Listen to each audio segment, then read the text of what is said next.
So, as somebody that grew up on government assistance and food stamps, I'm not mad at Trump at all for cutting some of the government benefits that they're giving out, because y'all, let's not act as if people aren't abusing this. Let's not act as if we ain't got an epidemic of people who just don't want to go to work because they expect the government to take care of them. I saw two people on TikTok the other day arguing, and it was a man and a woman, and the man wanted to go to work. The woman was mad at him, yelling at him, would not let him go to work because of the fact if they found out about his income, she would lose her government funded housing and she would lose her benefits. And she would not let the man go to work because she didn't want to lose that.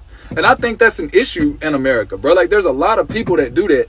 Y'all, if Trump is opening up more jobs, then you should want to get up and go work and not have to depend on the government.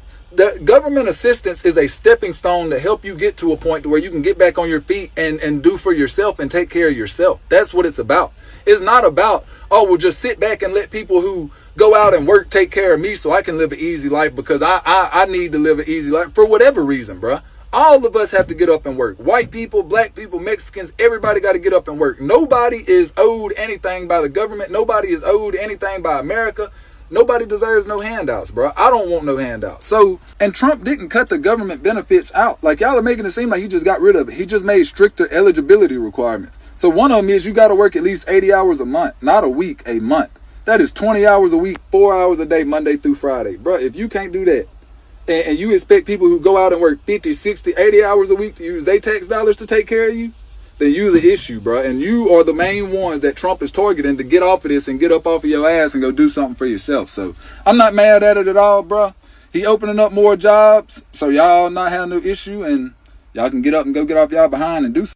So it's Yeah, the only exception, I understand that people abuse it. It's really for people that are elderly, disabled, and for children. But to be honest, we got to stop even just having health, even just having Medicaid for children gets abused too. Because a lot of women look at it like, I'm just gonna go out and have as many kids as I want. I don't have to worry about how I'm gonna pay for health insurance because I can just use the government. I can get food stamps, Section 8, and stuff like that. So they feel so comfortable creating these fatherless homes. They're okay. Oh, I can just have a baby by Pookie and Ray Ray, even though he says he doesn't want to, he doesn't want to be with me. He doesn't want to marry me. So they feel so confident having that baby and getting pregnant and not being on birth control. They feel so confident doing that because they know that all the things that men used to provide, they can get that from the government. It used to be the man that helped provide the shelter, the food, the health insurance, and things like that. That's what men used to do back when we had nuclear families. Let's play devil advocate. But feminists like, oh, women didn't have a choice. Okay, yeah, y'all got a choice, and look what y'all doing now. United States has the highest single mother households in the world. The highest rate. We have the highest obesity and the highest single mother rate. And we have the highest criminal rate. We have the highest amount of incarcerated people in the world. And numbers don't lie. If you want to put two and two together, single mother households, incentivizing women, giving them that comfort, that blanket to go out and have as many kids as they want. Now, I'm not saying people don't need help. I get it. But we allow people to have as many kids as they want. And we just like, all right, don't worry about it. We'll take care of all of them. The man who fathered 10 of her 15 children was arrested. And Adams says she was left with nothing. I don't have any clothes. People been donating food just around here, just helping me out with food, and I don't have anything. DCF says Hillsborough Kids Incorporated has been helping by paying Adams rent, even providing her furniture. Adams says it isn't enough. Somebody needs to pay for all my children, and mine and Gary, all our suffering, all our pain. Somebody needs to be held accountable. And they need to pay. If there wasn't as many safety nets, now I'm not saying take children off of Medicaid, but if we just stop giving everyone safety nets, you wouldn't see as many kids being on welfare. And that's just children. We're not even talking about all the illegals that were on food stamp Section 8, free health care, free college tuition, on our tax dollars. How much funding has gone to cover medical expenses specifically for illegal aliens? $27 billion. 3 meals a day. Unlimited health care, unlimited visits. We had an open border that allowed anybody in the world to come and become a first-class citizen. You got more benefits than the average American, the average tax-paying American. This is why Trump won, because people were sick and tired of working every day and watching not just welfare queens, but illegal aliens coming in, not only undercutting American jobs when they did work, but the ones who didn't want to work, they had a free ride. They didn't have to work at all. They got Social Security checks, food stamps, Section 8. If they want to go to school, they can get free tuition. It was just a slap in the face. And liberals are so out of their mind that they think that just because you vote for Trump that you're racist. Man, we got way bigger issues. Our country was literally getting recolonized. Can you imagine a country full of 10 million people, and then all of a sudden, let's say China wants to, we want to come live there, a bunch of Chinese people. Let's say it's 10 million people, but 10, 15 million Chinese people come. You don't have a country no more. There is 8 billion people in the world. No country can absorb 1 billion people, 100 million people. Those numbers just don't add up. We have money in the United States. We're a very successful country in a lot of ways, more so than other countries. However, we can't just continue having an open border and just giving away all our resources to anybody that shows up. So it was a no-brainer. That's why Trump won. And he's continuing to win after win after win. And it's so early in his presidency. And he has done so much. He's closing the border, stopping the billions of dollars going to Ukraine. Those were just my main concerns. The women and men's sports and stuff like that. Now you making these lazy fucks get a job?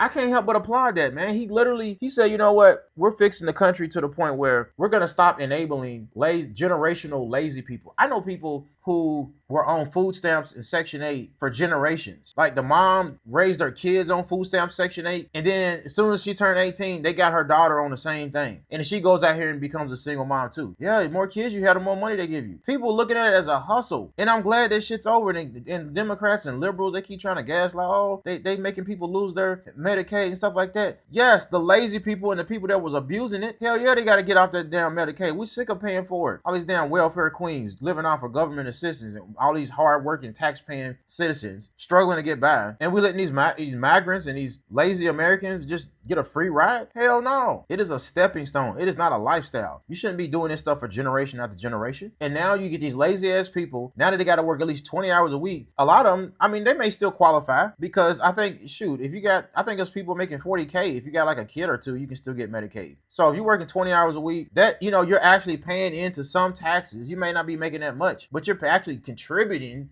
to society. It doesn't come near to the amount of money that we're spending on your ass and your children on food stamp Section 8 and whatever other Social Security, whatever other government subsidies you get. But it's something. We're not going to let you just sit on your ass. And a lot of times when you get a job, you qualify for less money. And that's a good thing. It's not like he's saying you got to work 40 hours a week. If you're not mentally, physically disabled, over 65, 70, 80 years old, barely able to get around, then you should be working. If you're a physically able-bodied person, you need to take your ass to work like everybody else. If your job don't pay that much, cool. That's what we pay taxes for. And you can get a little Medicaid, but you're going to pay something. You're going to contribute to society a little bit. You're going to do something. You're not going to just have everybody else going to work and your lazy ass, like, what was the checks and balances? It was like, okay, let's see, what was your income? Okay, yeah, zero income. Okay, cool. Here's Medicaid, food stamps, and all your things. Like, hold on. There's no time limit on it. As long as you make under a certain amount, as long as you have no job, that's it. There's no questions asked. Now you're going to cut all these damn people off that's lazy and don't want to work. Great. This is what makes America great. This is why, and I hate to say it, but this is why so many foreigners, the ones that do come over the legal way, this is why when they come over, they outwork the average American. Because in their country, they don't have as many handouts. They don't have safety nets like that. That's why the single mother rate isn't so high. They don't have a welfare system. If you don't work, you don't eat. You want to go out here and be a single mom and have a kid by a man that doesn't want to be with you, have random sex with random people and then keep the baby? Cool, you can do that, but you're going to suffer. I've seen some horrible things in other parts of the world. Women out here having to sell their bodies, which, that's a horrible thing, but I've seen women that have to go out here, sell their bodies in order to feed their children. I've seen that in other parts of the world. We don't realize how good we have it in the United States. And everyone complains about free healthcare and stuff like that. I mean, shit, we basically do. If you're broke, if you can't afford it, there's a strong chance you can at least get on Medicaid. If you're old and elderly, that's what it's really for.